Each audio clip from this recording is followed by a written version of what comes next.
Hey, hey, hey und willkommen zurück bei Popkulturist. Und heute geht es um meine Top 10 Lieblings-Horrorfilme. Und diesmal werde ich mit der Top 10 Liste nicht so lange übertreiben wie beim letzten Mal, wo ich dann eine halbe Stunde über meine Lieblings-McCartney-Alben geredet habe. Das wird diesmal nicht passieren, denn diesmal wird das Video auch kürzer und ja. Und wie ihr erkennen könnt, bin ich diesmal auch pünktlich. Ja, nicht alle auf einmal. Danke. Ja. Und damit das Video jetzt auch nicht wieder so lang wird, fange ich jetzt direkt an mit dem ersten Film. Und es ist kein Ranking wieder, weil ich mich gerade so für 10 Filme entscheiden konnte und ich könnte die jetzt nicht auch noch nach Platz 1, Platz 2, Platz 1, Platz 1, Platz 2, Platz 3 ordnen. Das geht nicht, weil bei mir ändern sich die Lieblingsfilme in Sekundenschnelle manchmal. Ja, naja, fangen wir mal direkt mit dem ersten Film an. Das ist Texas Chainsaw Massacre von ja, 1974 oder halt auch Blutgericht in Texas genannt von Tobe Hooper.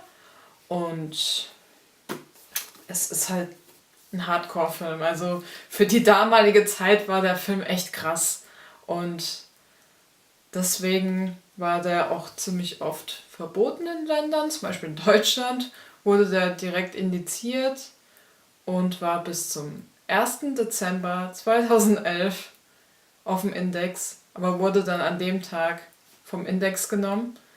Warum kann ich mir das Datum so gut merken? Weil ich an dem Tag Paul McCartney in Köln gesehen habe. Es ist ein sehr wichtiger Tag für die Film- und Musikgeschichte in meinem Leben. Es ist halt ein Klassiker und jeder Horrorfan muss den gesehen haben.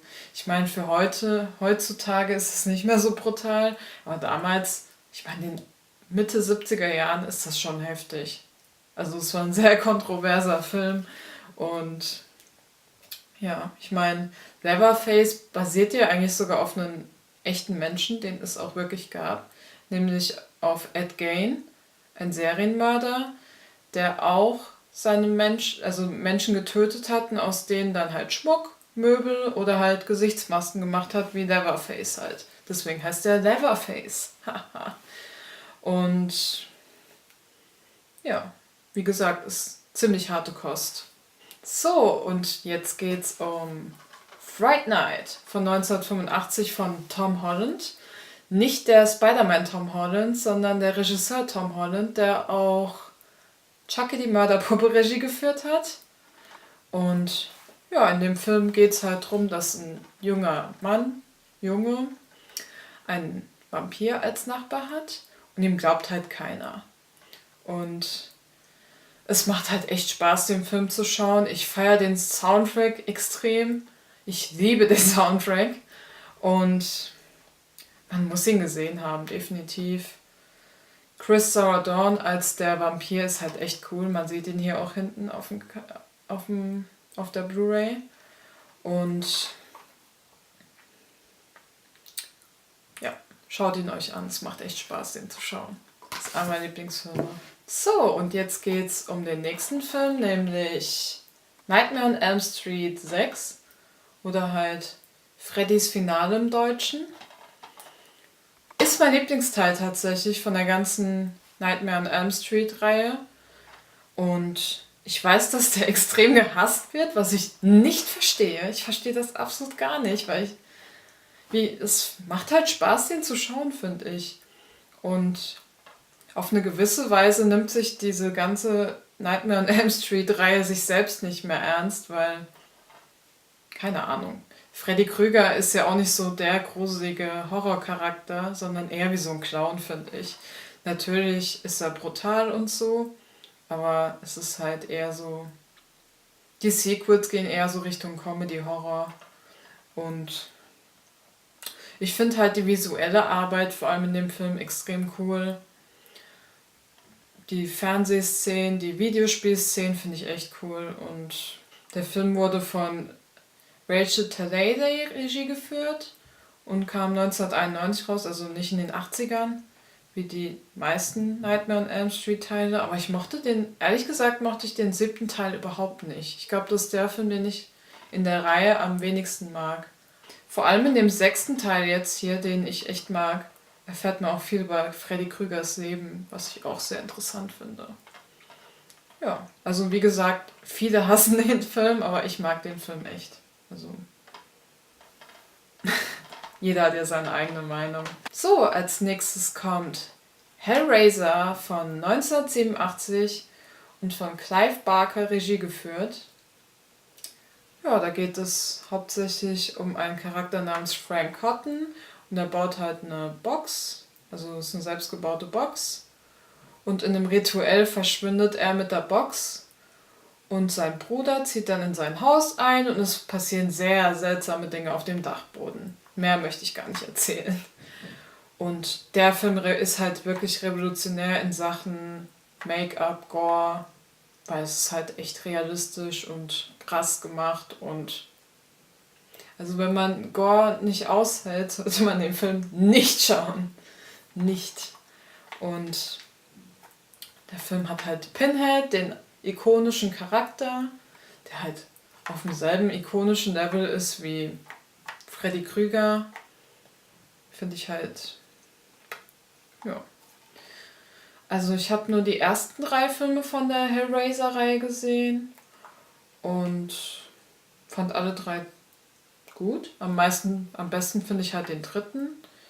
Die anderen habe ich noch nicht gesehen, aber habe auch nichts Gutes von den anderen 3 gehört. Aber ich werde mir die definitiv irgendwann anschauen. Versprochen. So, und diesmal geht es um Get Out von 2017 von dem Regisseur Jordan Peele. Und um was geht es in dem Film? Es geht darum, dass man die Eltern von der Freundin kennenlernt und um Rassismus. Also ich muss sagen, ich war direkt an dem ersten Tag, wo der Film im Kino rauskam, war ich direkt dort und ich war so gefesselt. Also, es ist echt ein guter Film. Und ich bin mir ziemlich sicher, dass der Film bestes Drehbuch gewonnen hat bei den Oscars dieses Jahr. Wenn nicht, verbessert mich bitte in den Kommentaren. Also Jordan Peele, super Film. Es war einer meiner absoluten Lieblingsfilme letztes Jahr. Ja, man kann es als Horror-Thriller bezeichnen. Ich hatte Angst.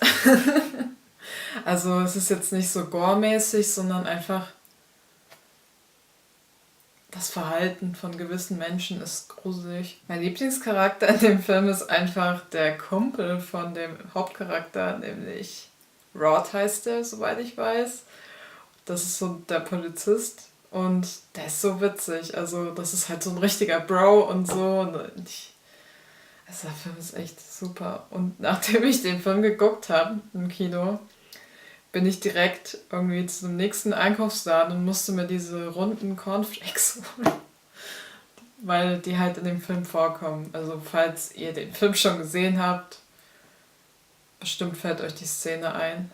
Und musste mir die halt direkt holen, weil ich da voll Bock drauf bekommen habe. Und das ist tatsächlich halt wieder so ein Film, wo der Filmtitel, vor allem jetzt, ich denke mal, dass es auch im Deutschen, ich weiß es nicht, ob es im Deutschen gesagt wird, aber im Englischen, also ich habe es halt immer nur im englischen Original gesehen, wird dann halt Get Out gesagt. Und das gibt es ja nicht immer in Filmen, dass man auch den Titel vom Film erwähnt. Weil immer, wenn der Titel in einem Film erwähnt wird, gehen meine Freunde und ich so, wuhu, what? So, als nächstes würde ich gerne über Der weiße Hai oder halt im Englischen Jaws reden, von 1975. Einer der ersten großen Erfolge von Steven Spielberg, den ja bestimmt jeder kennt. Das große Tier in Hollywood. Und was kann man über diesen Klassiker sagen? Erstens habe ich den erst vor 2 Monaten gesehen, was echt peinlich ist. Also ich kam irgendwie nie dazu, den zu schauen. Was ein großer Fehler ist, weil es ein super Film ist. Und es ist halt, es packt einen, vor allem wegen dieser Atmosphäre, wegen der Musik von John Williams. Es ist einfach ein beeindruckender Film. Es ist ein Meisterwerk. Vor allem in den Mitte 70er Jahren solche Effekte zu kreieren, so einen Unterwasserhorror zu drehen mit über einen Hai, das ist beeindruckend. Und der Soundtrack ist halt der Klassiker. Dödep, dödep, dödep, dödep, dödep, dip, dip. Und das habe ich erst vor ein paar Wochen rausgefunden. Sein Hund Elmer spielt in dem Film mit. Und der spielt also von Steven Spielberg, und der spielt anscheinend ein paar von Steven Spielbergs Filmen mit, was ich sehr interessant finde. Ja, also es ist halt der Klassiker und man muss den gesehen haben. Auch bei mir hat es lang gedauert und ja, schaut ihn euch an. Macht nicht denselben Fehler wie ich. So, jetzt geht es um den ersten Freitag der 13. Teil. Oder halt Friday the 13th von 1980 von dem Regisseur Sean S. Cunningham. Dieser Film hat halt das beste Jahrzehnt der Horrorfilme eingeleitet, nämlich die 80er Jahre. Die 80er Jahre waren das Jahrzehnt für Horrorfilme, finde ich. Und was ich an dem Film so mag, ist jetzt nicht hundertprozentig die Handlung, weil, ja doch, also die Handlung ist natürlich cool und der Film hat halt diesen Camp-Horrorfilm revolutioniert, aber was ich halt so cool finde, ist die Kameraführung in dem Film. Also diese Jason-Perspektive, dieses Rumgeschleiche im Wald und du weißt, dass die Gefahr lauert. Das ist halt wie so ein Ego-Shooter, nur aus der Jason Voorhees-Perspektive von dem Mörder halt. Es ist halt der Revanche-Slasher-Camp-Horrorfilm, der in den 80ern halt echt revolutioniert hat, und die Reihe hat halt wirklich die 80er Jahre durch dominiert, und ich habe nur die ersten 4 Teile gesehen und muss mal weiterschauen. Und was kann man über den Film sagen? Es ist ein Klassiker.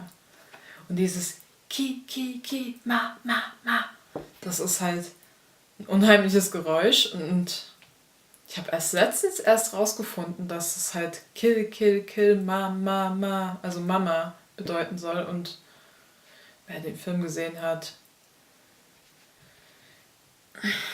wird wissen, warum.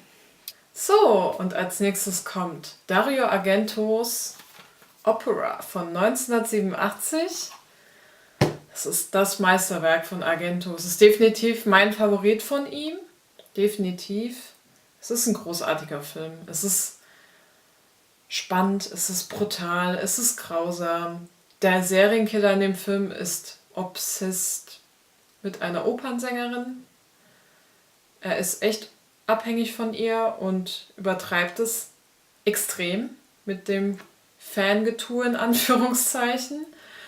Und es ist ein sehr grausamer Serienkiller, der seine Opfer zusehen lässt, während er seine Arbeit tut. Sehr böse. Und in dem Film spielen halt Raben eine sehr große Rolle. Sehr große Rolle. Werdet ihr merken oder wisst ihr, wenn ihr den gesehen habt. Und das Finale ist so spannend. So spannend. Extrem spannend. Also, es reißt einen vom Hocker. Das ist sehr cool gemacht. Die Kameraführung erinnert extrem an Freitag der 13. Wir hatten es ja vorhin von dieser Jason-Perspektive. Ist bei dem Serienkiller auch so. Also du weißt halt immer, wo der rumlungert, und es ist so unheimlich irgendwie. Diese Ego-Shooter-Perspektive bei Horrorfilmen ist gruselig. Die Farben in dem Film und die Kulissen sind einfach super. Also Argento weiß ja immer, wo er filmen muss und wie, und einfach super. So, jetzt geht's um Reanimator von 1985 von dem Regisseur Stuart Gordon. Ich habe den Film damals auf einer Halloween-Party gesehen, zum allerersten Mal. Wir haben uns halt kaputt gelacht drüber, weil er einfach so, ich weiß nicht, dämlich ist. Also ich weiß nicht, also es ist nicht dämlich, sondern es ist halt ein bisschen, also der Regisseur, der das gefilmt hat, der weiß, dass man den Film nicht ernst nehmen kann. Und also er ist, sagen wir mal so, er ist ziemlich krank. Also an manchen Stellen muss man echt lachen, weil er einfach so krank und dämlich ist. Und an anderen Stellen denkt man sich so, okay, das ist krank. Also es ist halt alles dabei. Um was geht's in dem Film? Um einen verrückten Professor Dr. West, der ein Serum gefunden hat dafür, wieder tote Sachen lebendig zu machen. Und wie man schon ahnen kann, endet das im Chaos. Und als ich den bei der Halloween-Party gesehen habe, hatte ich wochenlang den Ohrwurm von dem Intro-Song.